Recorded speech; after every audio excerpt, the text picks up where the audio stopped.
கேளுங்க ராஜநந்தனா, கேட்டீர்கள் பெரியவர்களே, கேளுங்க ராஜாதி ராஜர்களே. பெரிய கடல் சுவர்ந்த நிலையில் பார்த்தால் ஓம் சக்தி பிறந்தாராம். ஓம் சக்தி மூலமாகவே விநாயகர் மூர்த்தி பிறந்தாராம். விநாயகர் மூர்த்தி மூலமாகவே சிவபெருமாள் பிறந்தாராம். சிவபெருமாள் மூலமாகவே எம்பெருமாள் பிறந்தாராம். எம்பெருமாள் பிறந்த உடனே அவர் மூலமாக பார்த்தாவே பிரம்மதேவன் பிறந்தாராம். அவர்களை பார்த்தால் 4 வேதங்கள் இருந்ததா. அதர் வேதம், அதர்ம வேதம், சாம வேதம் சொல்லக்கூடிய 4 வேதங்கள் இருந்ததா. 4 வேதங்களை பார்த்தா ஸ்ரீ பஞ்ச மகாபாரதமா. பஞ்ச மகாபாரதத்தில் ஜென்மேக ஜெயராஜன் ஒருவன் இருந்தாரான். அவருக்கு வந்து குஷ்டவேதிகள் படித்திருந்ததா. குஷ்டவேதிகளை போக்க வேண்டும் சொல்லி மனைவி என்று சொல்லக்கூடிய வசிஷ்டா தேவி பஞ்ச மகாபாரத்தை வாயினால் சொல்லியும் செவினால் கேட்டும் இந்த குஷ்டவேதியில் நாளுக்கு நாள் குறைந்து கொண்டு வந்ததா. விநாயகர் மூர்த்தி வெள்ளியின் மணி ஏடாக வைத்து எனது கொம்பை எழுத செய்து பஞ்ச மகாபாரத்தை எழுதுகின்றார்களா. அது பெரியோர் முன்பும் சிறியோர் முன்பும் ஆடிப்பாடி சொல்கின்றாரா.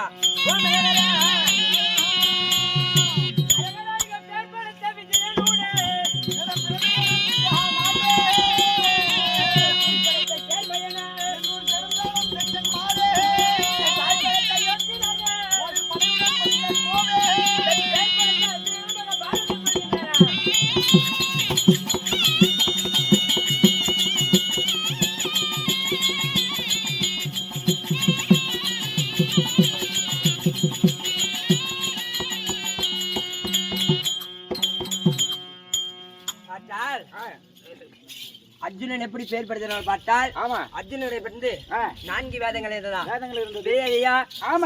துவாபுரி கலியுகம் என்று சொல்லக்கூடிய 4 வேதங்கள் இருந்ததா.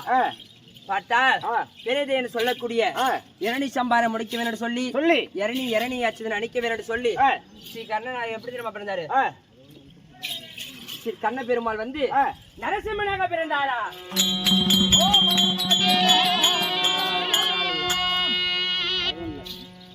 இரணியர் மனைவி என்று சொல்லக்கூடிய நீலாவதி வயிற்றினிலே குழந்தை யாரு பிறந்தது.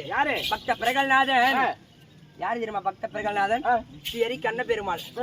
ஸ்ரீ கண்ண பெருமாள் பிறந்தாரா. ராவண சம்பாரம் முடிக்க வேண்டும் சொல்லி ராவணன் கும்பகர்ணன் அழைக்க வேண்டும் சொல்லி எம்பெருமாள் பெற்றவர் ஸ்ரீ ராமராக பிறந்தாரா. கண்ண மொச்சம் முடிக்க வேண்டும் சொல்லி எம்பெருமாள் பெற்றவர் ஸ்ரீ கண்ணனாகவே பிறந்தாரா.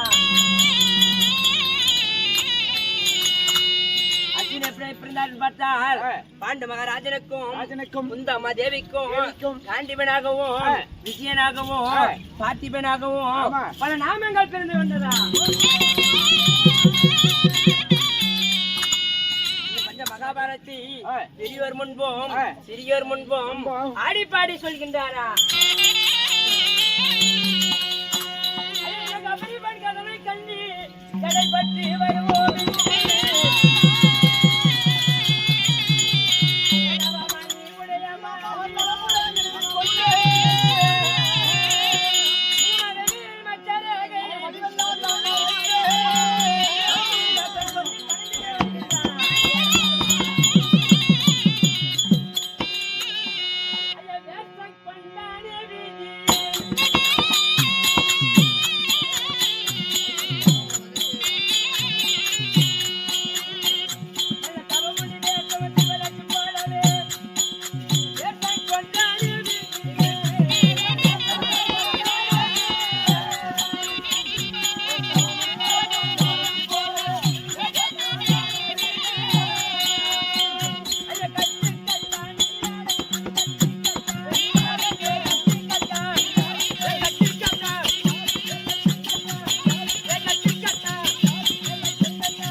ராஜர்களே கேளுங்க, குரு பெரியவர்களே, தர்ம சொல்லக்கூடிய 100 பேர்கள் பாண்டு மகாராஜ சொர்க்கபடி அணிவன்னு சொல்லி பந்தயத்தால் பகடையாடி சூதினால் சொக்கட்டம் ஆடி நாடு நகரம் உப்பு சேனையை அத்தனையை பறித்துக் கொண்டு கானகமும் போய்விட்டார்களா.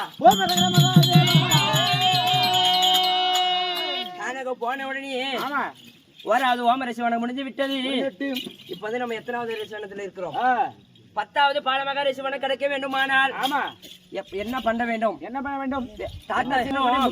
சொல்லக்கூடிய வியாஜவாசரை தியானிக்கவும் வியாஜவாசர் தாத்தா வந்து சொன்ன உடனே எதற்காக அழைத்தார்கள்?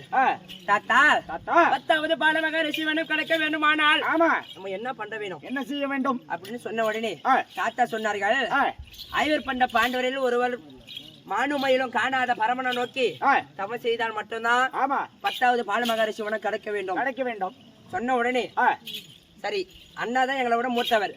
அதனால தர்மச்சந்திர மூர்த்தி வந்து அண்ணா வந்து தாத்தா நானே வந்து தர்மச்சந்திர மூர்த்தி பேசுகின்றேன், நானே வந்து மானுமயிலும் காணாத பரவனை நோக்கி தவத்துக்கு நான் சென்று வருகின்றேன். ஓஹோ, எல்லாத்தையும் தோற்று நானே வந்து எல்லாத்தையுமே தோத்ததுனால நானே வந்து பாசுபதர கனி விட்டு வந்து நானே நம்ம செய்கிறேன் அப்படின்னு சொன்னாரு. ஆமா, அதனால சரி நீ தவத்துக்கு செல்வாய், தவ ஈசன் கிட்ட போய் நீ வரம் கேட்டா வர ஈசனும் தருவாய். ஆனா வர வரையில பிச்சைக்காரன் துரோகி ரொம்பான்னு சொல்லக்கூடிய யாரனா பிச்சை கேட்டா பிச்சை தந்து விட்டு வருவார். அதனால உன்னால ஆகாது, நீ போயிட்டு வா. நீ தர்மத்திலே சிறந்தவன். ஆமா, தர்மபுத்திரன். ஆமா, அதனால தர்மம் கேட்டாலே அச்சக்காரன் பிச்சைக்காரன் கேட்டால் ஒரு வழி தர்மத்தை கொடுத்துட்டு வந்துருவாய். அதனால உன்னால முடியாது, நீ போயிட்டு வா அப்படின்னு விட்டாரு. அதனால